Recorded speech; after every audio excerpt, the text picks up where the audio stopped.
Саламатсыздар ма? Есімім Бұлбұл болады. 2 балам бар. Мұхаммед Али 2,5 жаста, Раина 7 айлық. Өзім Каспий банкте менеджер болып жұмыс жасаймын. Қазір декреттік демалыста. Жолдасым шағын кәсіппен айналысады. Кішкентай қызымның іші 6-7 күндей үлкен дәріге бармайтын. Дорамарин ішіп, сол ниетті түзелді.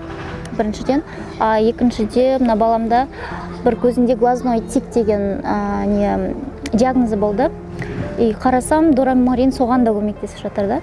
Мен бұл часто ауыра беретін, суық тиіп, температура қайта-қайта жетісіне деген сияқты. Сол үшін иммунитет көтеру үшін дорамарин алғанбыз.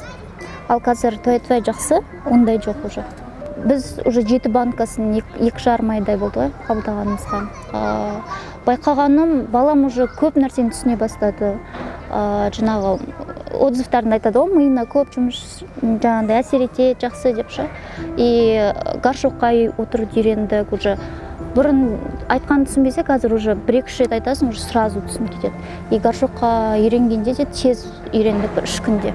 Басқа балаларға қараймыз, 4 жастағы балалар андай айтқан тілді ұқпай сөйтіп жатады. Мне кажется, или білмеймін, дорамарин сондай пайдасы тиген сияқты бізге. Қызымның 4,5 айынан бастап қабылдадық.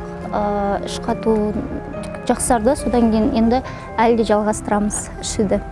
Аналарға, болашақ аналарға міндетті түрде ұсынамын, алыңыздар, өкінбейсіздер. Балаға жақсы вложение деп ойлаймын. Дорамарин компаниясына көптен көп рахмет, осындай балалар үшін ойлап тауып жатқанына. Сіздерге жетістік тілеймін. Әлі де алатын боламыз дорамаринді. Өсе беріңіздер, өне беріңіздер. Тек сәттілік тілеймін.